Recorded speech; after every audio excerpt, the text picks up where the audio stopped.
Yo, what's up guys, TheInsaneGamefreak here to bring you another societal discussion.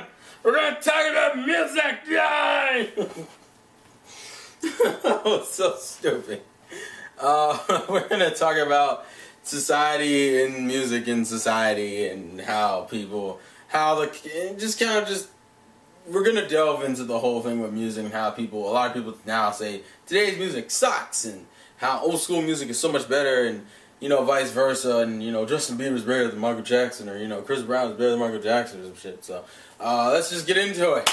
Let's go. Okay, so I guess what we have to really delve into music fully, we're gonna have to really go back and explain what music means to people, because music is kind of a variety of things. It's meant nowadays it's kind of used as a relaxer. If you're having a shitty day, you kind of turn it on just to drift off into the music and the sound, and you kind of just it's meant as a relaxer originally, but it's also meant to be as a symbol of hope. I mean, people used to sing songs when they were in the worst of times just to lift their spirits up and have them to keep trying to keep going forward and pushing forward in life to achieve what they wanted to achieve.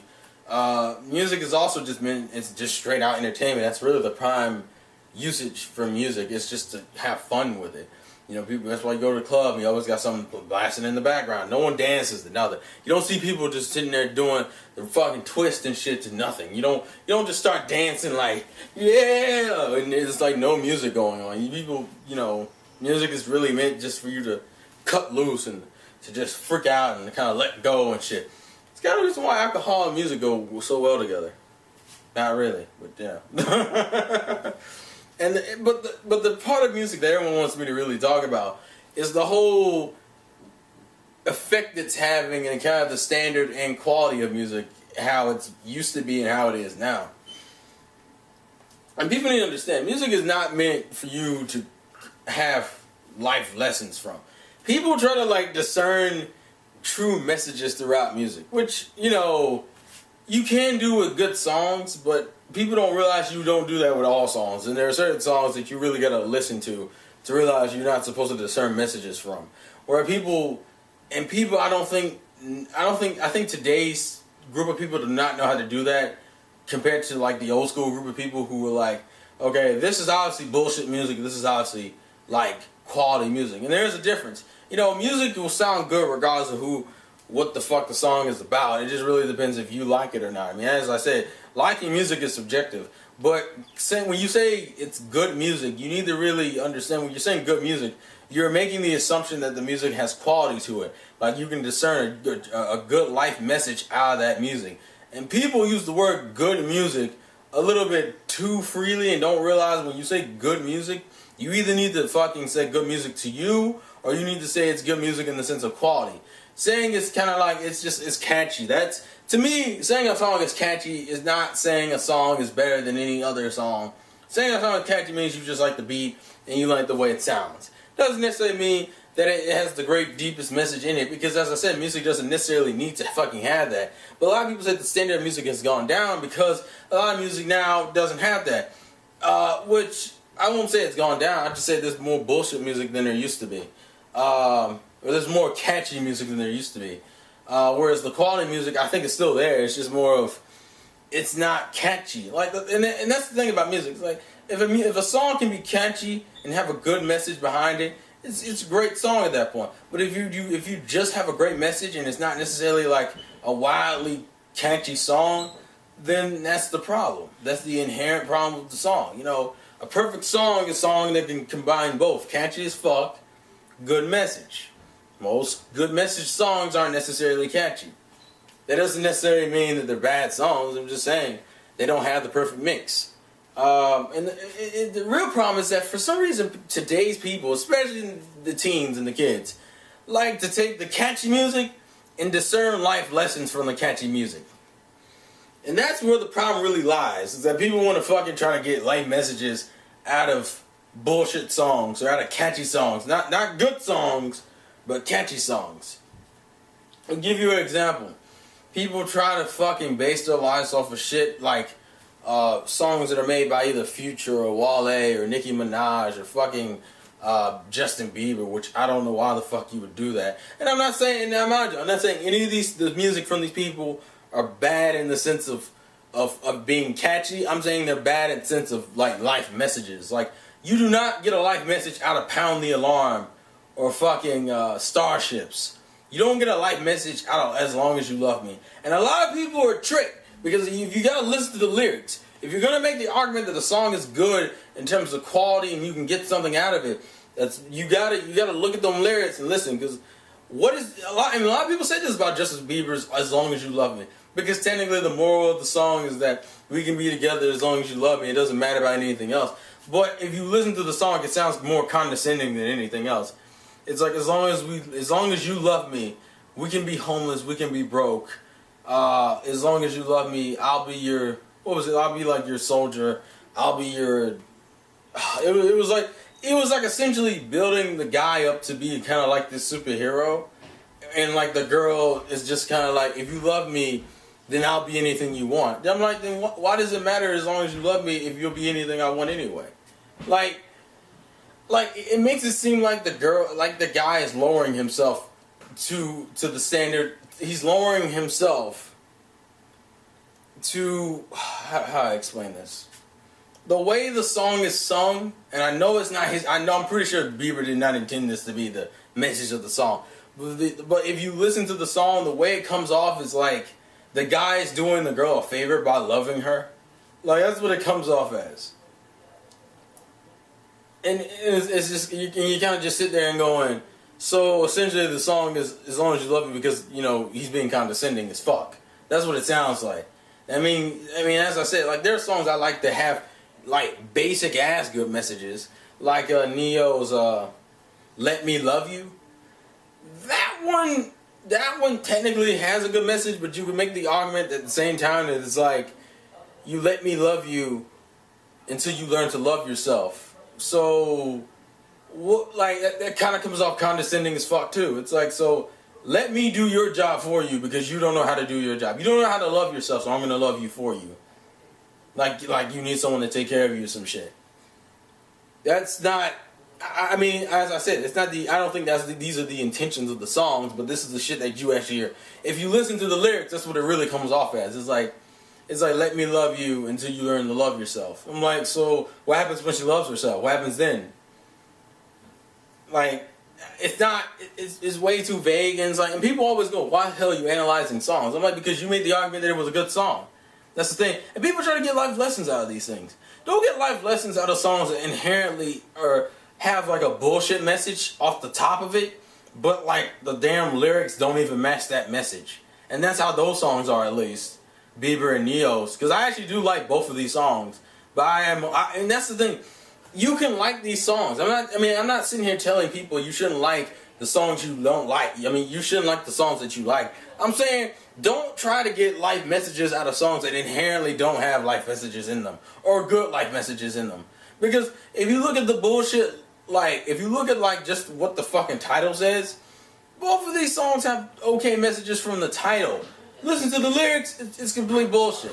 It's complete bullshit.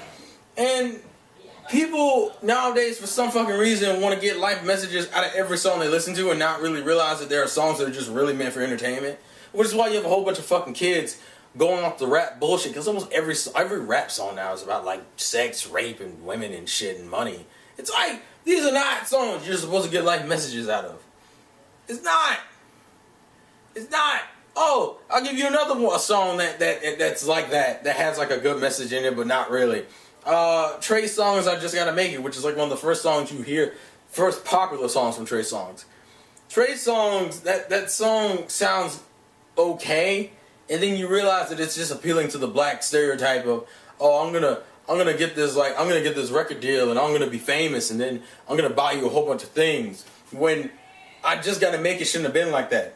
It shouldn't have been like I'm gonna get paid and I'm gonna spend a whole bunch of money on you. It should be just I don't know, that message comes off condescending. That's the other thing. Like, some of these messages are just half-assed in their own right.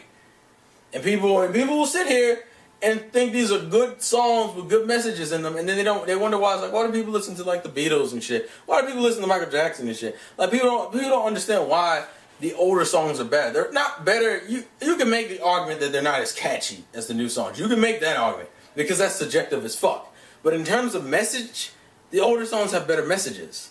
The newer songs don't. Society has what we've done is we have like gotten stupid in terms like we have like lost a basic cognitive function of being able to discern catchy shit to actual good quality shit. And that's the problem. It's like Pound the Alarm is a catchy song, but it's not necessarily a good song in terms of quality. I don't give a fuck if you like a song for the sense of like catchiness. But for people to fucking say that these are songs that I should, I should base my life morals around, and then you see how people are today and kind of show you how bad these songs are for quality. I mean, it's not even like I'm saying stop listening to the songs. I'm just saying make the goddamn active decision to like sit there. If you're gonna make the argument that it's a good quality song, sit there, listen to the lyrics, and really understand what the fuck they're saying. Because if you fucking make that decision and you're trying to it's because the thing is your subconscious is picking up on the true message of the songs, even if you're not naturally. So you're thinking it's a good song, and you end up growing up with these shitty ass morals, which is why a lot of kids want to do on this gangster bullshit, pants sagging down and on some I can just disrespect everybody and get ahead in life. That's the other reason. There's a lot of fucking half of these motherfuckers aren't good role models. That's the other. And people are always like, "Well, I'm just doing my music." It's like for adults, we know not to follow grown ass men and women who are obviously on some bullshit. But you got these little kids. I see little girls who find Nicki Minaj as a role model. In what fucking way? If anyone's looked at some of the older videos of her where she looks like a normal girl and you see her now, that is the most fucking demoralizing thing you can see. A woman essentially make herself look like a fucking blow up doll for marketability. And you're telling me that people have 10-year-old and 9-year-old and 8-year-old and 7-year-old daughters and shit looking up to that. That is fucking insulting. And the fact that, and Nicki Minaj and Lady Gaga both do this, where they have this whole thing about, I'm going to appeal to the homosexuals by saying I'm bisexual, which I don't necessarily have a problem with you appealing to bisexuals like that, because they try to make songs. Well, Lady Gaga appeals to him way more than Nicki Minaj. Nicki Minaj is kind of like a bootleg version of Lady Gaga when it comes to that aspect, where you're really just trying to appeal to a group of people by acting a certain way, but you end up making that group of people look bad, because not all homosexuals are ridiculously flamboyant and are like ridiculous like Lady Gaga and Nicki Minaj are. You know how like every time they go to a fucking award show, or every time you hear about them in the news, they're always wearing these ridiculous ass outfits. Why is it that you can't just be a lesbian or whatever the fuck, or a lesbian or a fucking homosexual, whatever the fuck, and still act like a normal person? The way you present homosexuals in the media is that they're these ridiculous motherfuckers. It's like, Lady Gaga, you're a lesbian or you're bisexual and shit. That's why you dress so fucking ridiculous. Now, mind you, in a sense, it's supposed to be empowering to the people like Lady Gaga, but at the same time, it's also kind of fucking condescending, because you make them seem like they're overly, like they're so goddamn different. The point of the way you can empower it and kind of help people accept homosexuals more is by just making them be what they are, which are just fucking people. At the end of the day, you guys are still people. This is the problem. You have like these shitty ass icons and these people who can't discern, catchy music to fucking quality music. And it's like, and people wonder what the fuck is wrong with society. It's like it really starts in the fucking car. That's how bad it is. Now, mind you, I'm kind of one of those weird cases, because honestly, I grew up on rap music. I didn't grow up on like anything else. The entirety of my childhood, I heard mainly just rap music. I didn't start listening to any other type of music until I hit high school. And not even the beginning of high school, like in the middle of high school, like I think around 10th or 11th grade is when I started listening to rock music and shit. That's how fucking bad. That's it. But so it's not like it's like it's not the music that can ruin you, but it has that huge possibility too. But if you're smart enough to be able to discern which is bullshit and what is good, then you're fine. I can listen to fucking As Long As You Love Me, or Pound the Alarm, or fucking I hate the majority of rap, just regardless of, even if it sounds catchy. Like even that whole that's that shit I don't like. It's like I like that song, but not really. But mainly it's just because maybe I'm just tired of rap in general. But as I'm saying, like there are songs that are inherently bad in terms of fucking morals and morality and teachings and shit. But I do legitimately find catchy. And I do legitimately find catchy Pound the Alarm and fucking Wide Awake and fucking Gold Digger and shit like that. But I'm aware that I'm not supposed to get morality from that shit. I'm not supposed to be taught what kind of person. Because the thing people don't realize is that music has the potential to shape a person's personality, or shape a person's morals very to the point. But because no one seems to have that cognitive realization to just be like, this is bullshit, this is quality. Even though this isn't as catchy, there are some good morals into it, and that's why it's a good song. Even though this isn't good message in it, it's a catchy song, and that's why it's a catchy song. It's a catchy song because it has music that I can bump my feet to and I can dance to. And people just need to fucking realize that. People need to be able to just split, be able to see through the bullshit. They need to be able to just look at this, realize this is quality, look at this, realize this is bullshit, and that you listen. And people need to realize that what you listen to that's bullshit isn't bad. It just means it's catchy, but there's no substance to it. It's like a hollow song. It's literally like listening to a beat with no good lyrics. That's what it sounds like. It's kind of like listening to Japanese music in a sense. You know, the Americans who listen to Japanese music, because I'm not listening to fucking Closer because of the morals in Closer. I'm listening to Closer because the fucking song sounds cool. Or Hunter x Hunter Ending 1. I'm not listening to that because of the morals. One Piece has a shit ton of pop music in it that doesn't necessarily have great morals in it. Mind you, I do like most of them though. That's my fanboy, but I do like most of them. But I'm aware that, you know, I'm not listening to it for morality. I'm listening to it for like catchiness. I don't know. That's just something I view it as. And in terms of society, I think we as a people, and I hope the parents would see this and just realize, explain to your children what the difference between good music is and bad music, and you have to explain in the way that they'll understand. Don't just say that pop music is bad. Say that it's catchy and it sounds nice, but you should not take anything seriously in those songs. That's what I would tell people. Do not take anything seriously in pop music or bullshit music. But you can take seriously the music that has like legitimate morals in it. And if you can find legitimate morals that it's something that you connect to and live your life by, that's cool. But yeah, that's kind of my 80 million cents on the subject. Please tell me what your thoughts are on music in our society and what the problem is and what isn't the problem. And please, comments and video responses are always welcome. Like, thank ya for all the support you give me and all the views and comments and likes and all that other shit. So, this has been the Insane Game Freak. Life's a game, play to win, and I'll catch you guys later. P-E-E-E-E-E-E-E-E, so,